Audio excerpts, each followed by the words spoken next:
Welcome, everybody. I'm actually here with Jack Goncalo, and he is a full professor at University of Illinois.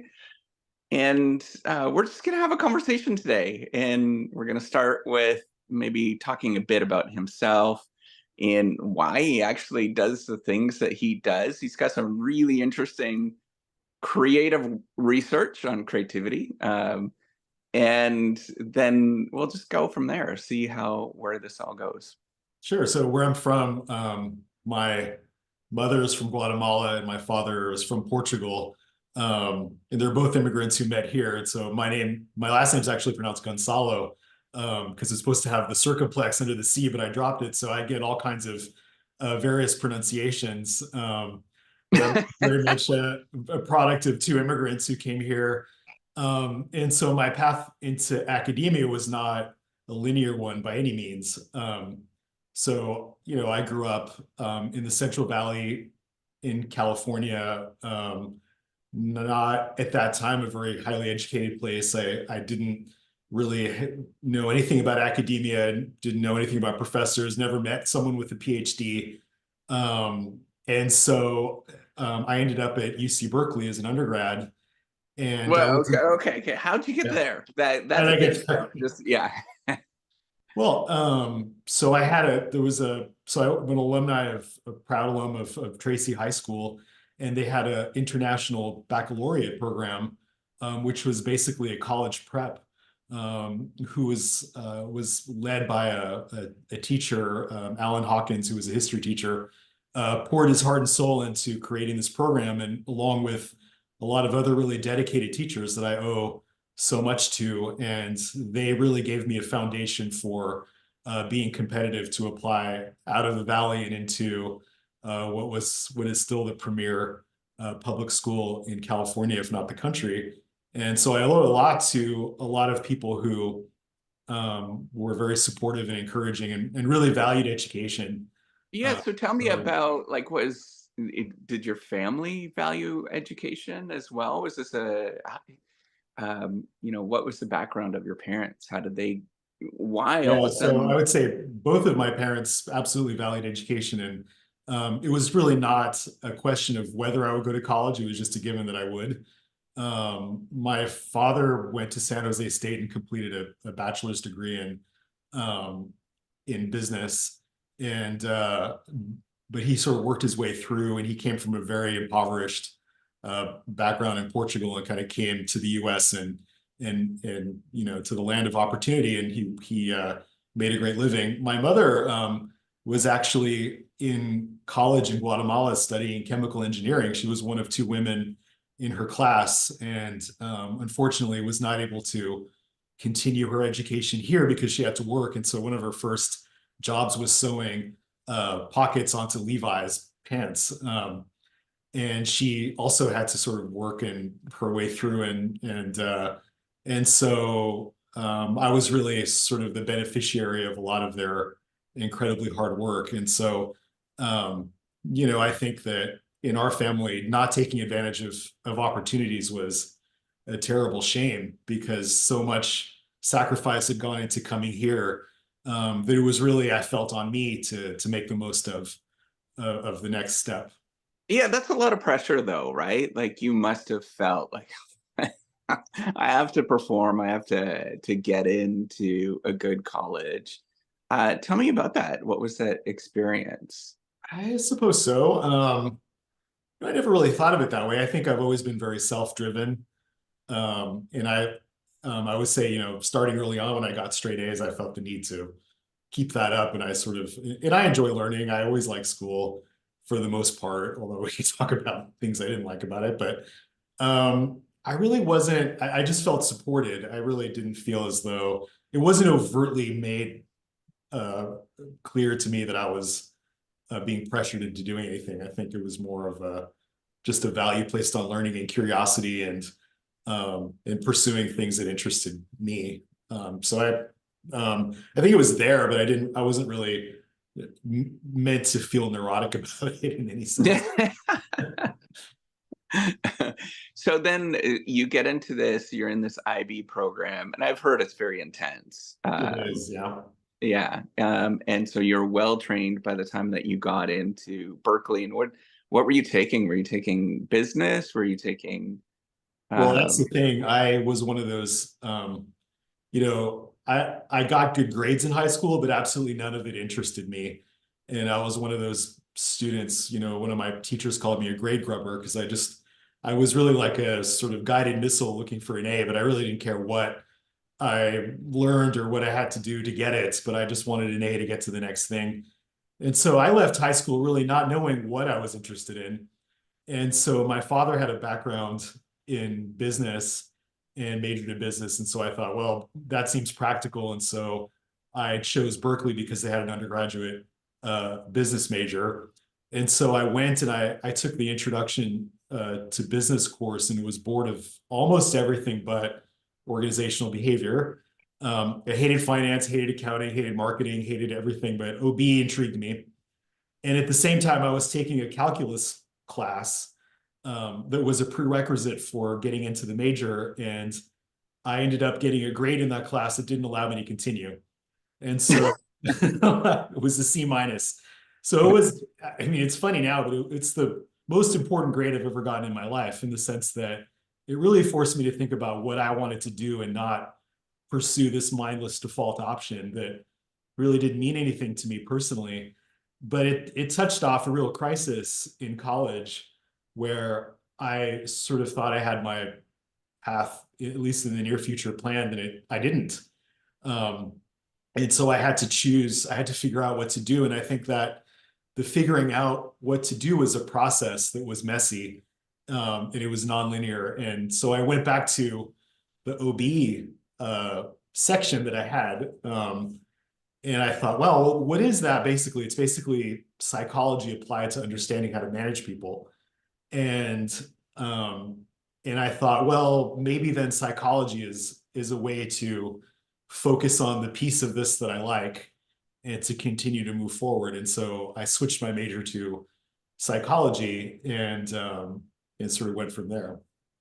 Yeah, so tell me about this crisis that you went through. How did you handle it? Was it just, you know, we all go through these moments, right? And that's what I'm trying to do a lot with this channel, is destigmatize a lot of the feelings that we go through, particularly as creative workers, or all of the negative emotions that we go through. What was your process in terms of going from, oh, my life is over, I'm a complete failure, to to actually picking this discipline of OB?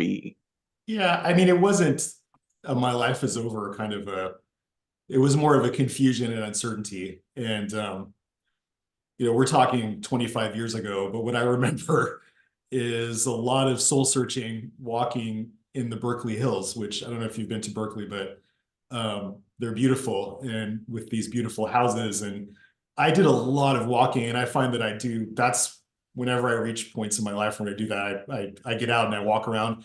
I didn't sit in my room and contemplate anything. I felt like I got out, and I thought, I'm gonna approach this like a process of elimination. I'm gonna try things, and if I don't like it, I'm gonna move on to something else, and I'm gonna keep trying things um, until I figure out what I want. And so I signed up to be a peer counselor because I thought maybe clinical psychology might be of interest to me. And so I was trained to be a peer counselor, and I learned a lot from that. Not the least of which is I have no interest in being a counselor to other people because I felt like it would be more than I could handle. I would, so I tried that. I thought maybe I want to be an HR consultant. So I signed up to work for a college credit union that was on campus at the time, and I was in the HR function. And it was cute. It was this little credit union. It was run by students, so we had a little, different functions, and that led me to an internship at a compensation consulting firm. And I spent a summer doing that. The most boring, mind-numbing horror, I just, okay, so I can check that off the list. So it was a lot of like, I'm just going to put myself out there, try things, and then check things off that I don't like until I find something that really captured my interest. And I didn't find that until I signed up to be a research assistant for a professor in the And psychology. who is that? His name is Jerry Mendelson, and Okay. he's an old school personality psychologist who had done a lot of really important work. And at the time, he was studying goals and strivings, and it was really a methodological project looking at the kinds of content that you elicit from people if you ask them about their goals versus their strivings versus their, I don't remember,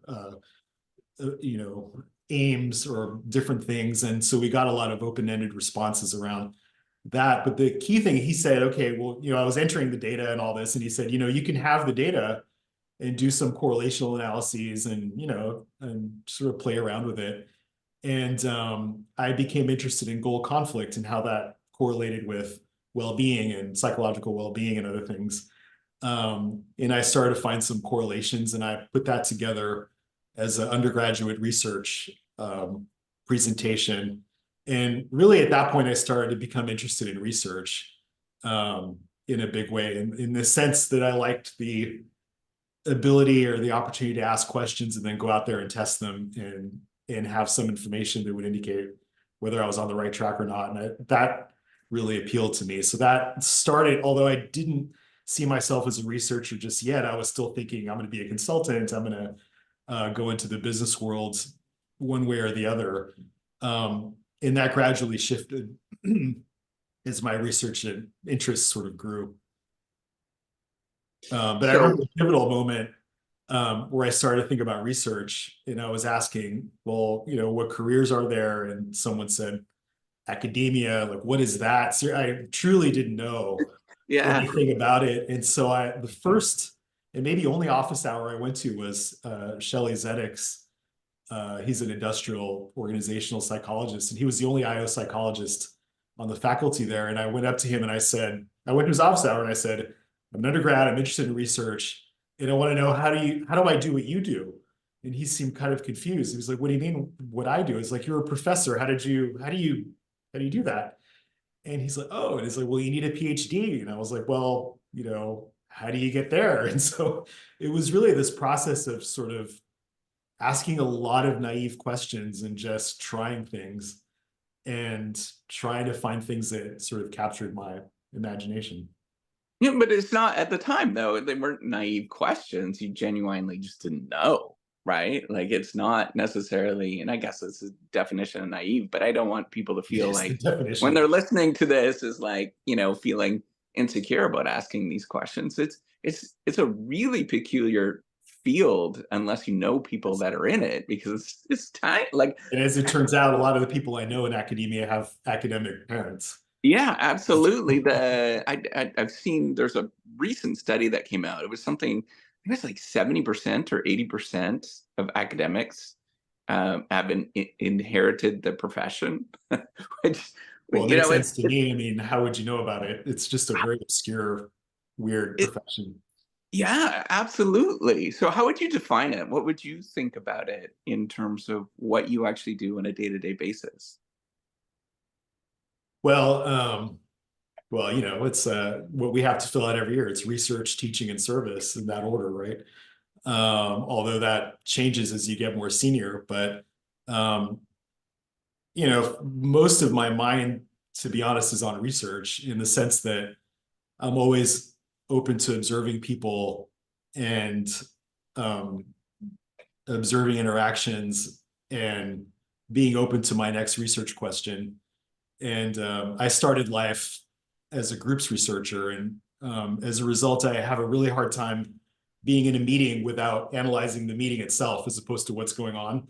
So I notice all these little things about who speaks first and who speaks most often and who cuts someone off and all of these. So I find I'm almost a little bit overwhelmed by these interactions, but I spend a lot of time being very open to talking to people and asking questions. And but day to day, I mean, I tried, it's a mix of things. I think we have to juggle a lot. And so every month I make a to-do list of things and I try to cross things off. And that's really kind of how I navigate my So I time. You're probably trained as industrial psychologist, I guess, with the to-do list. But I Well, mean, what's I funny grew is I up on actually those. ended up rejecting industrial psychology. Uh, so the other part of the story, so we'll finish like how I got to to the beginning, really. I took a seminar from Charlotte Nemeth, who is a social psychologist who studies minority influence and dissent and creativity. And then my interest in research sort of combined with this topic of creativity, and I realized like that's really what I want to do, is what I want to study that. Um, and so I applied to industrial psychology programs, and they really were not interested in creativity at all. And on a whim, I applied to two OB programs. One was at the Harvard Business School, the other at Berkeley. And I happened to get into Berkeley, and there they were interested in things like creativity and culture and norms and all the things that came to be my central area of research. But And again, a lot of it is chance. yeah, so how did you apply then? That's the other thing, right? So you're well on your way at this moment. It sounds like you were doing research in your undergrad with some folks.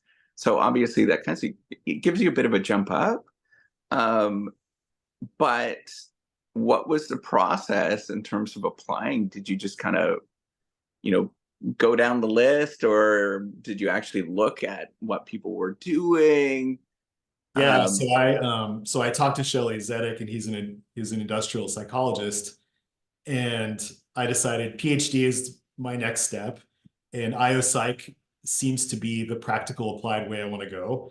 And so I looked at the top programs and I applied to those. And the department secretary was sending out my letters, because back then it was all on paper and they were on file, and she would, send them in envelopes. And, this is a long time ago.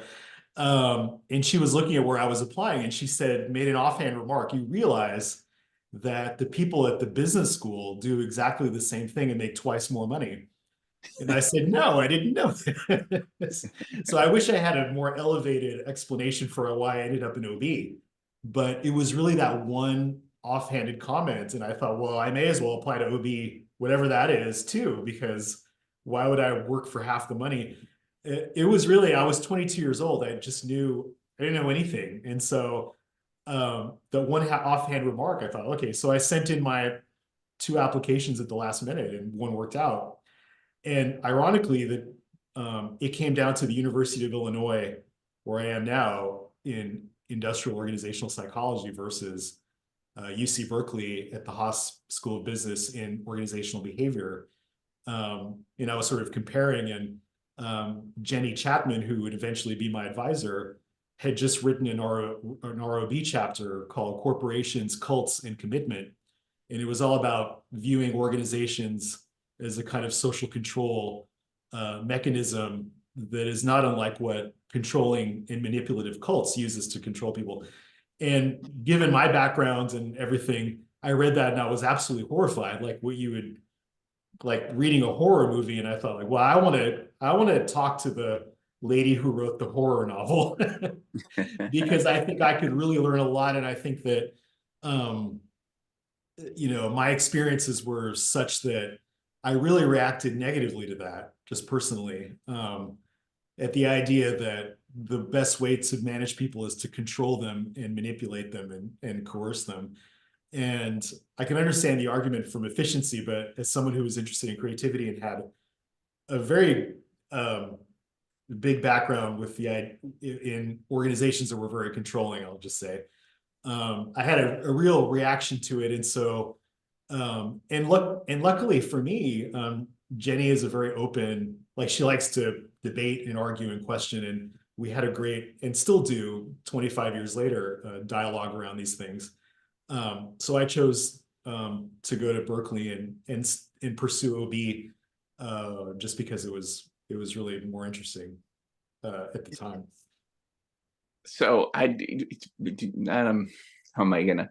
So one of the things that's really interesting is that at the time was probably that conversation was probably not relevant, right? The way that organizations were viewed is, I mean, there was probably a little bit of counterculture evolving at that point, but now a lot of people are having this conversation, right, in pop culture and what it means to be part of an organization. And it seems like a lot of younger folks are having this conversation of like, do I want to participate in a larger organization or not? So it seemed, back then it was probably very radical, but now it seems Well, um it was, so I also had Barry Staw as a mentor, who was someone who was part of the counterculture movement in the 60s. And his stream of research on escalation of commitment was inspired by his attempt to dodge the draft. And he was kind of this rebel. And so I had the two of them there, and Charlene, who is also all about dissent. And so I had this mix of really brilliant people on both sides of the issue that I could sort of bounce ideas off of. And it was a truly unique set of people in a time to really start thinking about these things.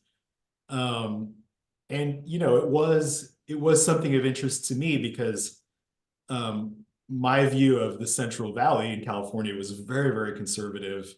I went to a very strict evangelical school, and I was a misfit in every way you can imagine growing up. I was Hispanic among a predominantly white population. I was non-religious among extremely religious people. I hated sports in a sports obsessed culture. I mean, you name it. So I had a whole uh, upbringing being on the margins that I think was the best training possible, better than graduate school in doing what I do now and asking the questions that I ask.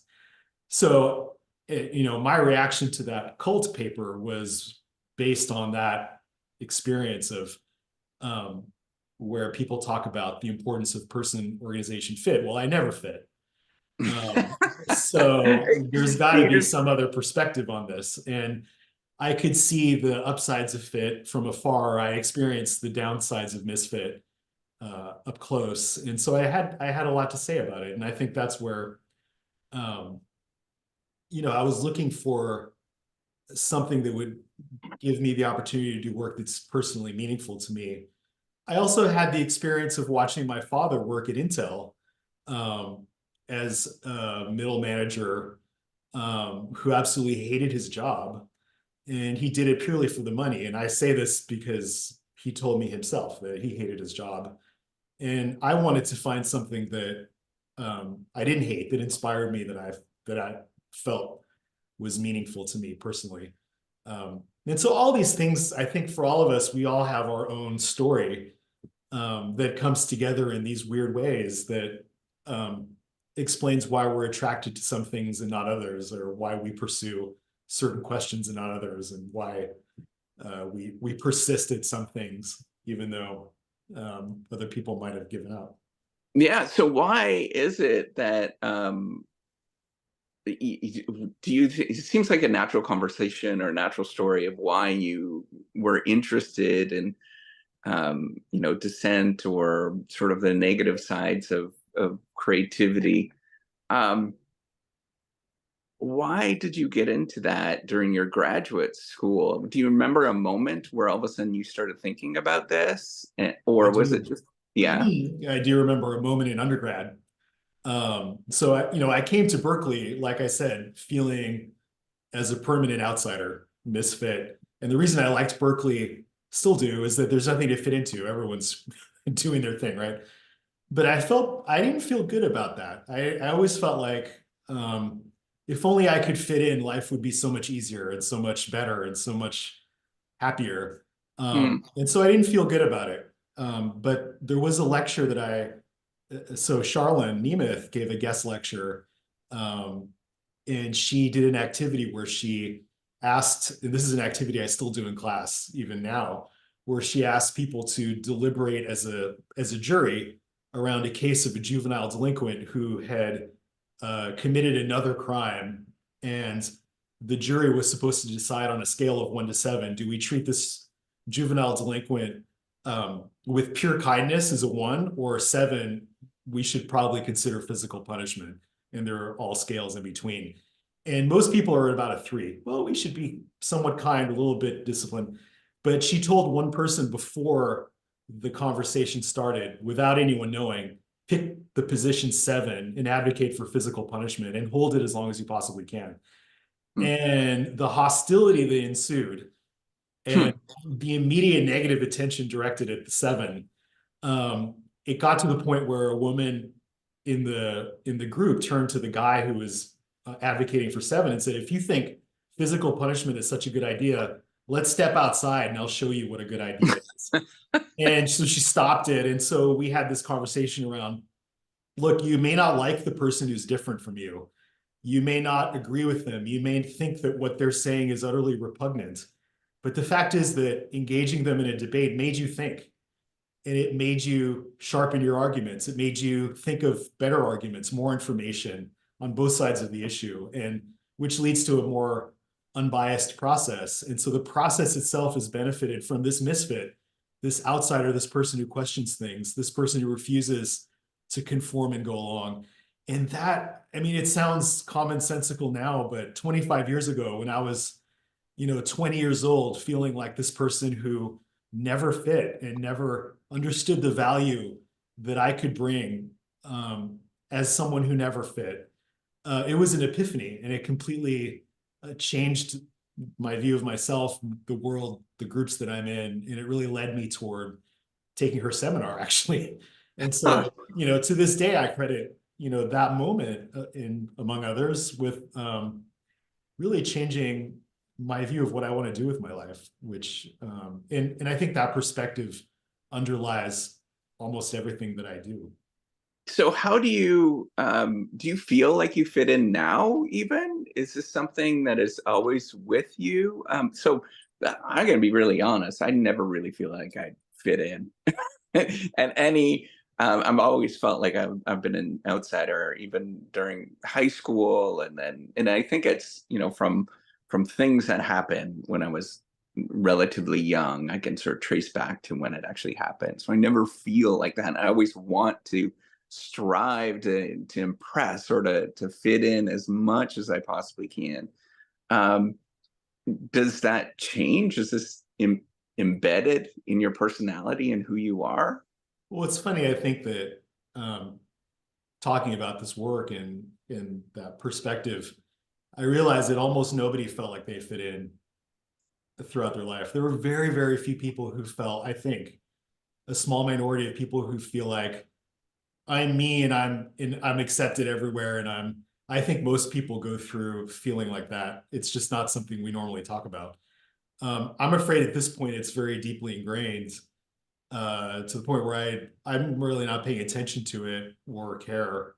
Um, and um, I'm also at a point in my adult life where I have the power to surround myself with people and situations that don't make me feel perpetually uncomfortable as I did when I was younger, where I had to take PE and every day I had to go through the process of being picked second to last, not last because of That's the great. because I didn't smell. There was a guy that was uncoordinated and smelled, and I was second to last. And you're forced to do all these things that I no longer have to do. Like I, have in my adult life have reached a point where I can choose. And so that's a big deal. And so I don't connect with that feeling every day of my life now. But I do think that it can easily be triggered. And I'm actually prepared.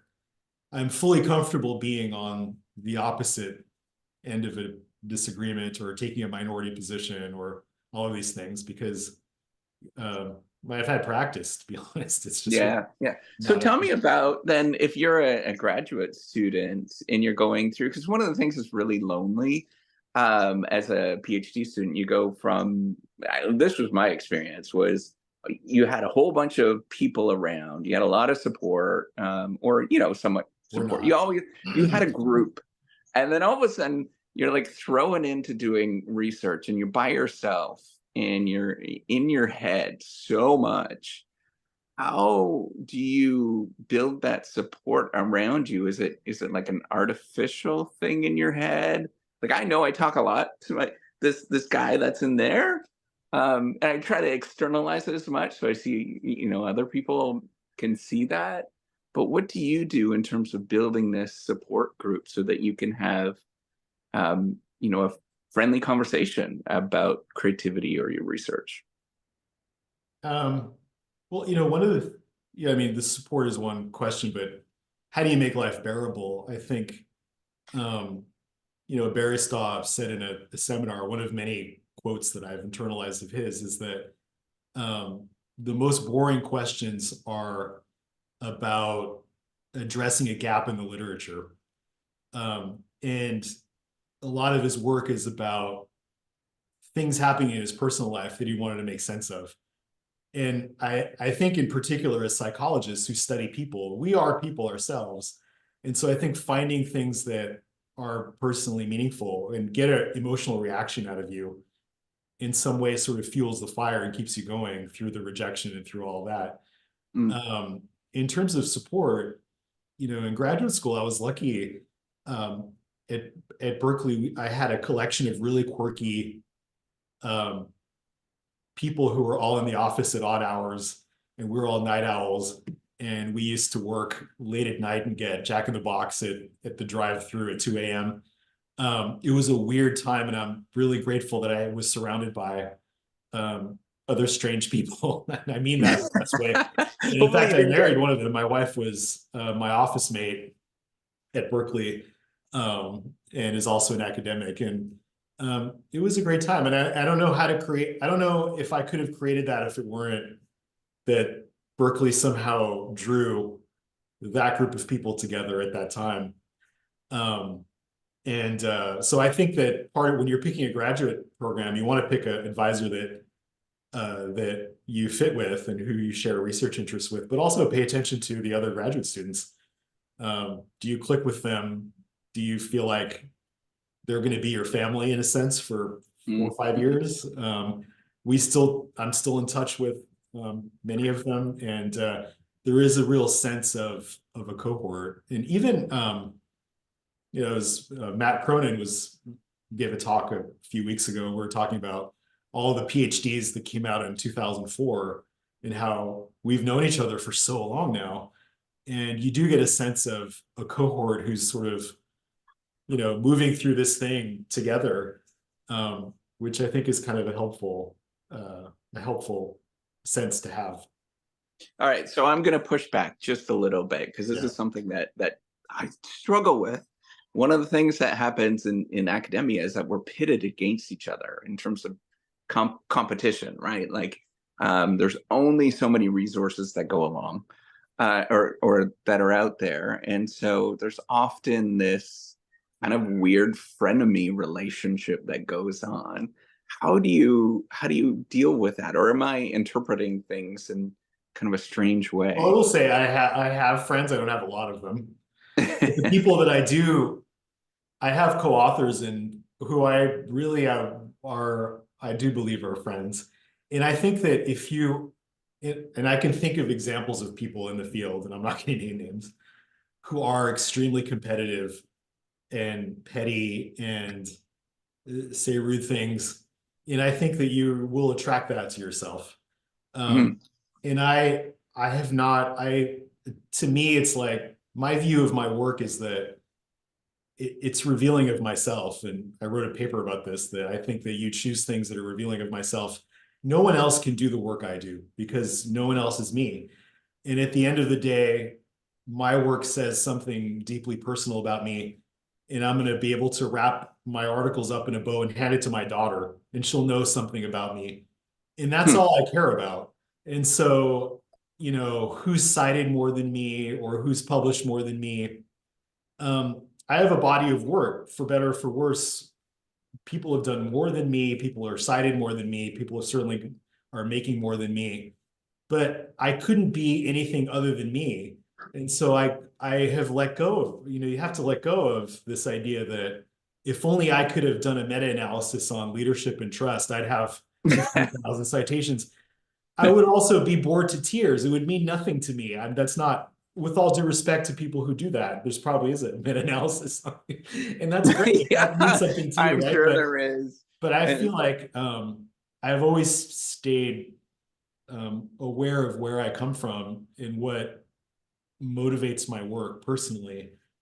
And I have sought out people who I get the sense are also doing work that means something to them. And I try to be helpful and I say nice things about people. And I feel like I attract co-authors and friends into my life who are similar, and they're my little collection of friends. And again, I don't have a lot of them. I'm not the belle of the ball. I don't go to academy and I don't care. Yeah. I'm enjoying my career and I'm enjoying my life, and it is what it is. Hmm. So tell me about the sort of nakedness of research, and what do I mean by that? This idea, and it's probably ironic because you're one of the only people that are probably very open about this. Is like the fact that the research that you're actually doing is very descriptive of who you are, and going into you know some all of the warts, right? So the way that I've sort of figured this out in the last few years, I used to view myself in terms of strengths and weaknesses, which I hate now. I don't even like that terminology because it's just traits, right?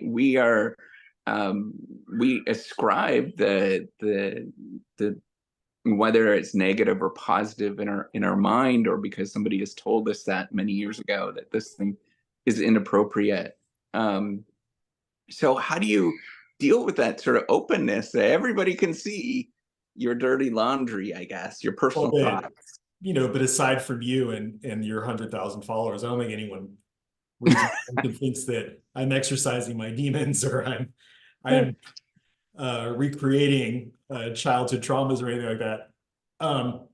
I think a lot of people, whether they care to admit to or not, are influenced by who they are and what their experiences are. I think we should all just admit where it comes from. Um, but I do, like, I wrote about, I was inspired to write a paper with one of my students, Josh Katz, about how the creative act is self-disclosing. That when you share a creative idea, it's not a random number generator. It comes from who you are. And I think what that does is it makes the rejection process somewhat more difficult, because it's not just a dry idea you had. It's something that you have shared a piece of yourself. And now, so how do I deal with that? Not well all the time. I mean, I think early on in your career, early on, one time I remember I called my mom, I forwarded my mom an email and said, "This is a rejection letter. I need you to read it to me because I can't." So I've had all kinds of, I mean, I had a paper that took 9 years to publish. It was rejected from 6 journals. Um, but again, I think that I've always had the sense that just because everyone else thinks it doesn't mean that they're right. Yeah. And if I believe that I'm onto something that feels truthful to me, the chances are if I persist, it's going to connect with someone else for whom what I'm saying feels truthful to them too. And so I think it's a matter um, of persisting in that regard. But I don't know But that many. but I also think it's pretty normal to go through those experiences. I think the story that is told, whether it being in graduate school or just at conferences, is that there's this kind of idealistic researcher that exists that's out there, but in general, that doesn't exist, right? The normalcy of what we go through is repetitive failure, going through a lot of um, just a lot of moments where you're like just doubtful. It's like, is this for me, right? So that I love the fact that you're open about talking about processing those moments of going through that, and how do I can talk you about lots of those moments. yeah, so But how do you get that? Is it just because you have this determination, you're just painfully stubborn, or I'm are not, you? I think I like to think I'm persistent, but I'm not stubborn. So I learn. So I get a set of reviews and I look at, so what are commonalities in the negative feedback? And I assume that if it wasn't clear, it's because I wasn't clear enough. Um, if I always, I don't go back with the same thing over and over again. I try to improve, and I have yet to, I hate to admit this, have a paper that was ruined by the review process. I think that the end product has been better, as frustrating and as annoying as it is, that it made it stronger. And I really trust the process in that way. And I also don't take it personally. I've been a negative reviewer myself, and I assume that someone's going to be reading my review and thinking that I'm a jerk or whatever, or not understanding. Well, but I do the best that I can. So I try not to take it personally, although sometimes it's hard. I never try to guess who my reviewers are. I think that's a fool's errand, because you're never going to know, and it just makes it feel personal. It's like, oh, I knew so and so hated me this whole time. Maybe they do. I don't know, but I don't know. So there are things that I try not to do. And another thing that Barry Staw said, a couple of things. One is he said, once in a while, there's a mistake in the review process and something interesting gets published. And so I think there's a lot of truth to that. I think there is. And Yeah. if you want to do incremental research where you take an existing thing and you add a moderator, or you say, oh, this thing that we know of works, unless you have a controlling supervisor. There's a whole industry of that. If you want to say something provocative, be my guest, but you're going to have to be prepared for the fact that extraordinary claims require extraordinary evidence. And I But had this experience at OBHDP recently with a paper where my colleagues and I, Verena Krause and Carmit Tadmore, we pursued this idea that thinking about God makes believers less creative. Well, if you're going to make a claim like that, you have to understand that your reviewers are going to be, at least some of them are going to be believers, and they're not going to want to hear it. And we went through 5 rounds of review before we finally got it through. And at the 5th round, the reviewer said, and I'm shocked that this person was as open as they were, that I'm only being extra critical of this paper because normal people are going to find your findings to be disturbing. yeah. Fair enough. I mean, I didn't know that I was abnormal. I mean, I'm only dimly aware of my abnormality. I just thought I was making what I thought was a fairly obvious point, but be prepared. And I think that that's why they make tenure, is so that we can, if you get tenure and you're still doing boring incremental research, then you're wasting your opportunity. It is. So that's a good point, though, is, I mean, you're making so many good points that are in my mind. But this is a good point of thinking about truthfulness versus the current social norms that we have, or fitting in with what everybody likes. And I guess, I mean, that's the general story of what you're saying, is that you don't fit in, but then there is a considerable amount of pressure to fit in, either within the the tenure system, and sort of checking off the boxes of getting these publications to become full, or becoming prestigious so and so at X university, or the ideas that you choose. And that's a pretty far out there idea. And I kind of agree with the reviewer. I think the reviewer, normal people are going to read this and going to be upset, whether it's truthful or not, right? So how do you deal with that? Is that because there's a lot of great I hate to ideas. admit it, is that part of me is excited by that, because I know that I'm onto something. Because if I'm saying something that doesn't offend anybody, or doesn't strike you as surprising, or doesn't make you want to argue with me, then what's the point? Yeah. And if I think if your papers are sailing through and being accepted at the first round, maybe you're not saying anything interesting. And so, yeah, it's easy, but this goes back to you were talking about my family and my roots, but my grandmother barely spoke English. She spoke some English, but she used to call me in Spanish all growing up a sin vergüenza, which I never knew what that meant, and I never bothered to ask until I got to college and I took an anthropology course, and the professor wrote the word sin vergüenza on the board. And it turns out, and I was like, my grandmother used to call me that. And he said, well, that's not good, because it means shameless. It's like a shameless person. And when you exist in a culture that controls people through guilt and shame, someone who can't feel that is incredibly dangerous. And so I think that there has to be a part of you that just isn't ashamed of, like, reviewer two hates me, so what? I'll catch you at the next one. I mean, I guess I do have a very rebellious kind of um, element to me that, sort of keeps me going when I get pushed back. So, but I think it's also really important because you're getting at more truthfulness of what is, what actually goes on. So one of the things that we hear so much is about creativity in terms of it's got all these positive outcomes, and that we should be encouraging creativity. But then I think about, like, what is it that most people do? They're very conformist, right?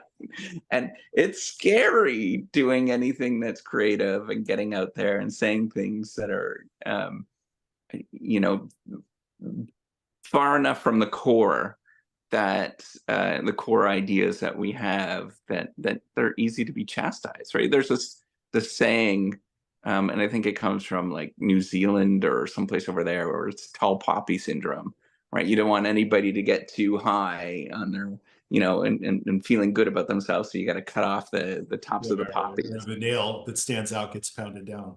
Yeah, yeah. So this is a fascinating thing of how you get more at truthfulness, I guess, is what you're saying. And sometimes the truth is not always fun, right? As researchers, in fun in the sense that it's fun and it's energizing because it's different and interesting. But sometimes it touches upon how we actually think about the world, I a think little it's more. Oh, I think it's go also ahead. important to maintain a sense of humor about this, Yeah.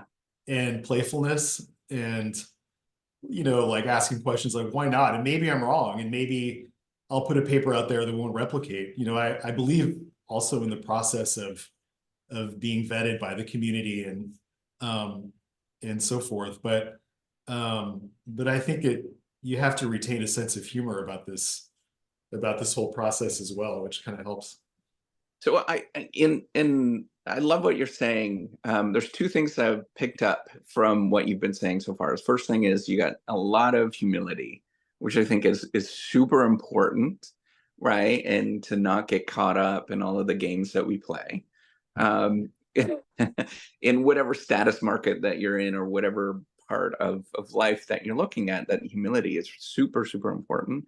And then the other thing is you're very astute on picking up things. There is a natural, you have intuition that I think a lot of people don't have, which I But think I is, think this goes back to when you're forced to be on the outside, you're forced to pay attention. Um, as opposed to when you're in it, you're not really in a position to really observe how things work. And so I actually have come to really appreciate my outsider sort of bent on the world, in terms of helping me do what I do. But I also think, another rejection story. I submitted a paper to Psychological Science, and um, received an almost immediate desk reject. It was an auto response coded to my name. It's like Goncalo, it's like, so I thought, and the feedback was interesting. You don't get much feedback in these desk rejections, but what they said was like, we've published enough on the antecedents of creativity, and we're no longer interested in this line of work. And so that's basically everything I do. And I thought, antecedents, well, what if I just flip it around and give you something on the consequences of creativity? And so that led me to think about, well, what do we know about the consequences of people being in a creative mindset? And so that one rejection letter generated several papers in a stream of research I'm still working on. And I'm not the only one who's ever looked at consequences, but it made me really think of it from a different perspective. So, sometimes these negative experiences can, if you approach it with the right attitude, you can sort of profit from them in a way. Yeah, so the way that I often try to think about it, and it's painful and I hate it, to be very honest, but I also think about it as kind of dancing, right? Or judo, where somebody throws something bad at you and or somebody does a misstep, and then you have to figure out how to use that misstep against them, if that makes sense, right? Where you're or to work with them, right? Where you are thinking about, okay, this is the way, this is what the audience, this is the way that the world actually thinks about things right now, right? Because they're probably some of the more astute people in the world, that are thinking about this. This is how they're thinking about it, and you got to think, okay, that avenue is not going anywhere. So then we got to figure out how do we flip it around, um, and leverage it. Yeah, I mean, there's so much of it. I mean, the dance is kind of I think of the review process as a dance, Mm. and a negotiation. And, there's an art to that too, like, writing a response letter. Thank you very much for all of your wonderful points. I'm grateful for the opportunity to respond to your critiques because I think it's made the work so much stronger. I mean, we've all written stuff like that, whether we believe it or not. Um, but yeah, I like the whole dance metaphor. I think there's a lot to that. All right, so tell me how you actually get a job if you are, going along this much harder route than following the games that we play, where you are actually developing your own identity, um, that you have something to say, and maybe not everybody is going to find it and find it enjoyable. How do you go I about building your career? I think what I've proposed is a higher risk path, and I've been lucky. So when I left graduate school, I had only two interviews, and one of which yielded a job, only because their first choice turned it down. And so I barely got a foot in the door in this field. And I think that I'm just someone who, if you gave me a list of things that I had to do to have a career, I'm not sure that I'm the kind of person who could just do that. Mm. And so for better or for worse, I'm stuck doing what makes sense to me, whether that, and I just don't know any other way. And so I remember when I was an assistant professor talking to my department chair about how to get tenure, and she was saying things like, you need to publish in this journal and you need to go to lunch with this crowd every Friday because they're important. And I did none of that because it didn't make sense to me. I would just rather sit at my desk and do my work rather than go to lunch. And I would rather publish where my work is likely to receive a relevant audience as opposed to this place. And I just did what I did. And I don't know that that would work for everybody. It's not advice that I can give people. I think if you need that kind of advice, then that's not the path that you want to take. Whereas I remember there was a advice column for men's fashion, and someone wrote in and said, "Oh, I noticed that it's fashionable to wear women's sunglasses. Do you think that I could pull it off?" And the response was, "If you're the kind of person who has to ask, then no, you cannot pull it off." And I think there's a little bit about that. I'm not the person to give, you know, maybe my graduate students who, they all have jobs actually. So I don't know, maybe I'm not terrible at giving career advice, but how do you make it? I think this actually segues into a bigger question about the field and how difficult the field is. Um, it, I think things are harder now than they've been, in the sense that um, I think there's more of an emphasis on having a large number of publications rather than doing interesting work, and counting publications rather than reading dissertations. Um, um, using the UT Dallas list, Mm. as opposed to encouraging a programmatic stream of research that's interesting. I think we've done a lot of things to provide metrics that get us out of actually having to read work and decide what's interesting or not. And I think that my generation may in part be responsible for that. I have the sense that the Charles O'Reilly, Jeff Pfeffer, Barry Staw, so forth generation, um, I think you could get a job with just an interesting dissertation and people actually read and people had taste. I don't think that that's uniformly the case now. Hmm. And I worry that there's too much of an emphasis on, we would only interview someone with 3 publications. So here's the red line. And Hmm. there could be a diamond in the rough. Or journal editors who count votes instead of actually reading the paper and deciding that only one reviewer liked this, but I like it too. And so let's develop this. And as opposed to just siding with okay, if 2 people hated it, one person liked it, so the votes are in. We don't need editors for that. I could get, my poodle could be editor. I mean, I'm pretty sure she can count at that level. Um, and so There maybe is. this is, I was just. and actually, I had a conversation with a colleague who said, Jack, maybe you wouldn't make it nowadays. And I'm like, you're right, maybe I wouldn't. That's possible. I don't know. Maybe a thing like me wouldn't make it past go. I don't know. I don't have an answer. I don't have the answers to these things, but I do remember being in graduate school and attending these workshops where, the PhD workshops at Academy where they tell you Mhm. sort of how to manage your career. And they would spend the whole first, part of the session before lunch saying, you need to follow your interests, and you need to find things you're passionate about, and all this stuff. And then after lunch, you're like, okay, so let's talk about the trends. And everyone's like, okay, I gotta study, whatever, because that's what gets you a job. I think you got to pick one or the other. You're either a before lunch kind of a person or an after lunch kind of a person, and I think they're both fine. Mm. I really do, and I think that people pick what's right for them.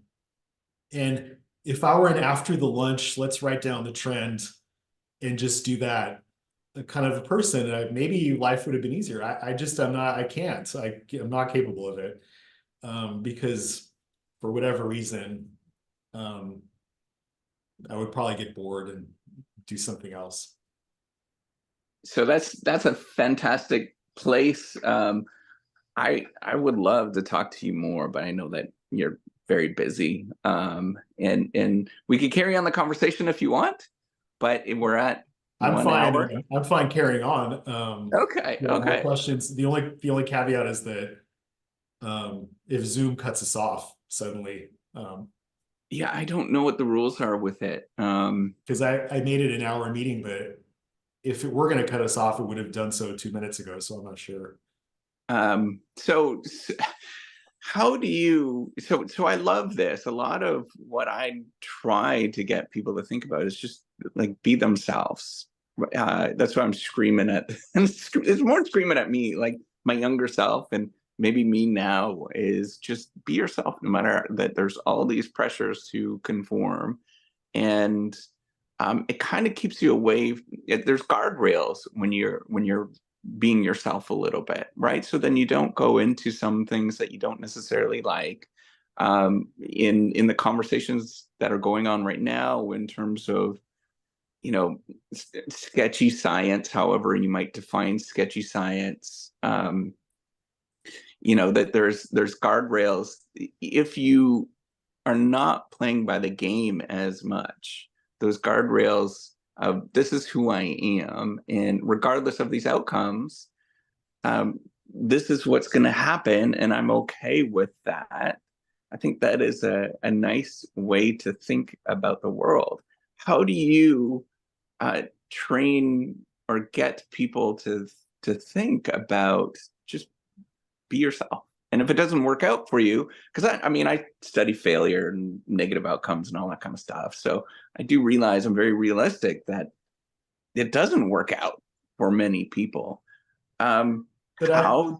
but I think that not being yourself can also end in failure. And I'd Uh-huh. rather fail being myself than fail being somebody else. Um, and the fact is, you're right. A lot of people won't make it at this. It's not an easy thing. And, a lot of people think that our jobs are cushy, that we have all this free time and, we teach a little bit and, my parents never understood my job. They were like, what do you do with all your time? It just seems like you teach 3 hours a week and then what do you do with the rest of it? It's hard what we do. And I've seen a lot of people that I started out with uh, leave for industry or other things where it's more structured. Um, so yeah, I mean, I don't. And the top journals reject 95% of everything they get. So Hmm. I'm not so sure that playing the game and trying to do research other people find interesting um, will necessarily boost your chances because I don't think that I don't think that the process is orderly enough or predictable enough to guarantee an outcome But I if also you only do this. so one thing that you're saying, and I'm just reading into this, and I would love to change this, is that for people that feel like this is not working out for them, that going into industry is perfectly fine, and it's a wonderful career choice to actually do that. How do you get people to, if they do choose to go into one thing or the other, um, how do you get them to sort of reconcile that they're okay with going into industry? I think that's part of the problems that we're having right now is that I think people are so guilted to feel like they have to stay within the research careers that they forget that there's a whole great big world out there.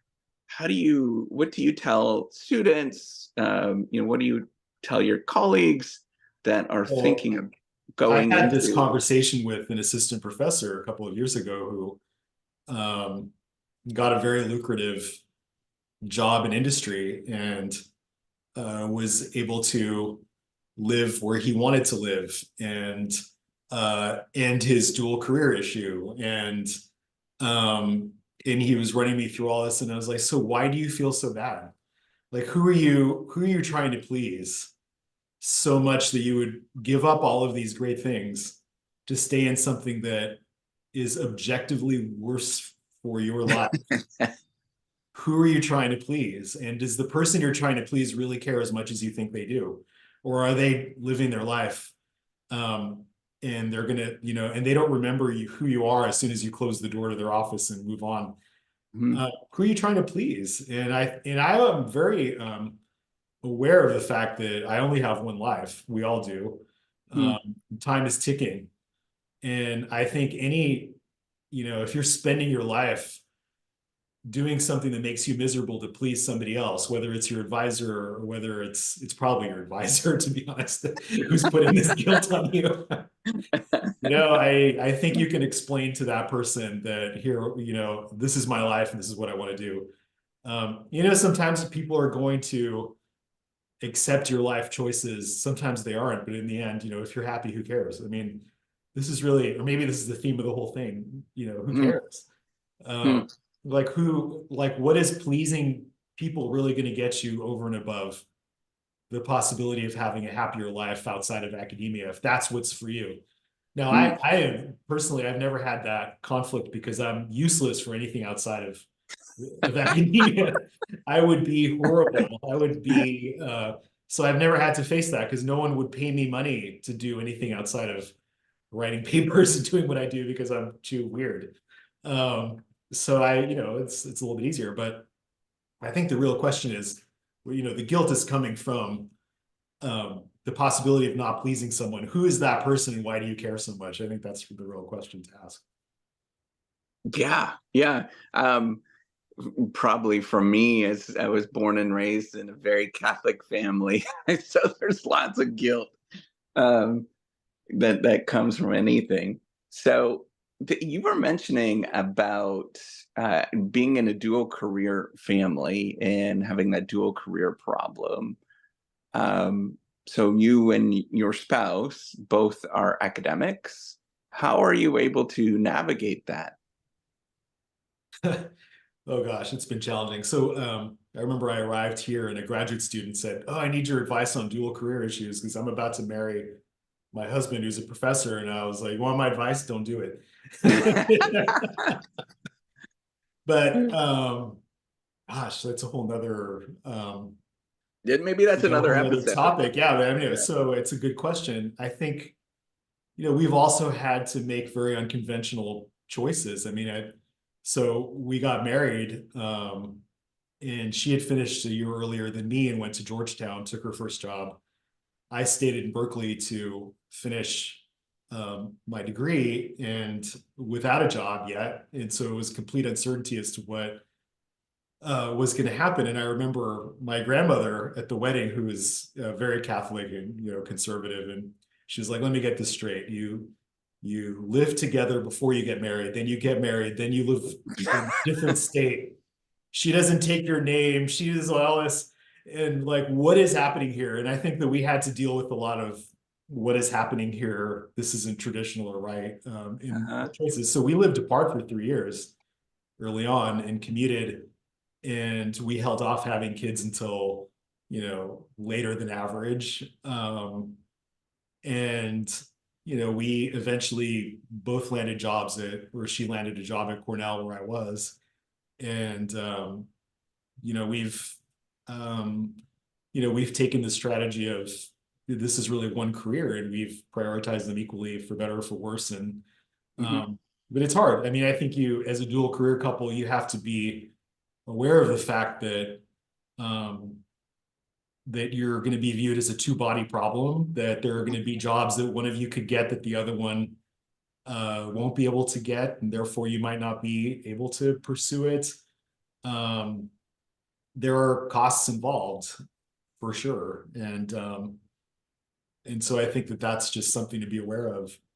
Um, Yeah, but I also think too, I mean, it goes back to the same pressures that we go through, and the same sort of theme is like, I always, you got to be able to give the world the middle finger. That's the way, and just live your life and be okay with the fact that, hey, if for this season of my life, maybe for 10 years, I have to take a bit of the I'm not going to be as productive, or I'm not going to get this sort of things checked off, then that's fine too, right? Like, I think that's where it means growing up as an adult and realizing that you have to make these sort of tough choices as a family is such an important part. I think that that's what it means to build that wall, those boundaries between you against the rest of the world, and then you just have to be okay with that. well, I mean, the thing that people also don't talk about, that life happens. And I'm someone who I like to have at least a publication a year, uh, uninterrupted. And that's just, if I don't publish in a year, I feel as though I'm not earning my paycheck, and there's an incredible amount of guilt. But I had the experience where my father got sick, and he had brain cancer and passed away. So he got sick and he passed away within a year. And then we moved to a different state, and my mom became a widow and all this.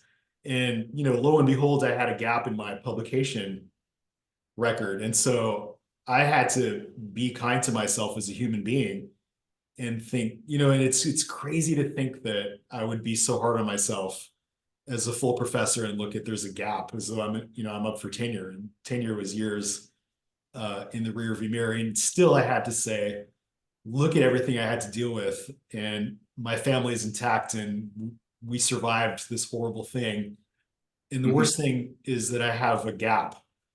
And still I had to really talk myself out of feeling really, really bad about it, Yeah, yeah, and embarrassed, and feeling as though I'm not earning my keep. And maybe I can't, maybe I lost it, maybe I can't do, all these things are just ridiculous. But there are human thoughts that people have, yeah. and we all go through, inevitably we have children, we have parents, people, we have illnesses and all kinds of things that we deal with. And I think it's hard to be kind to ourselves sometimes. But So, what would you like to leave to the audience at this moment? Is there anything that we should talk about? God, we covered a lot. I feel like this was a therapy session. I should check. I know. I mean, it's super. It's just fun listening to these stories, to be honest. And I'm deeply appreciative of everything that you've said and disclosed. And I think like the real conversations are the things that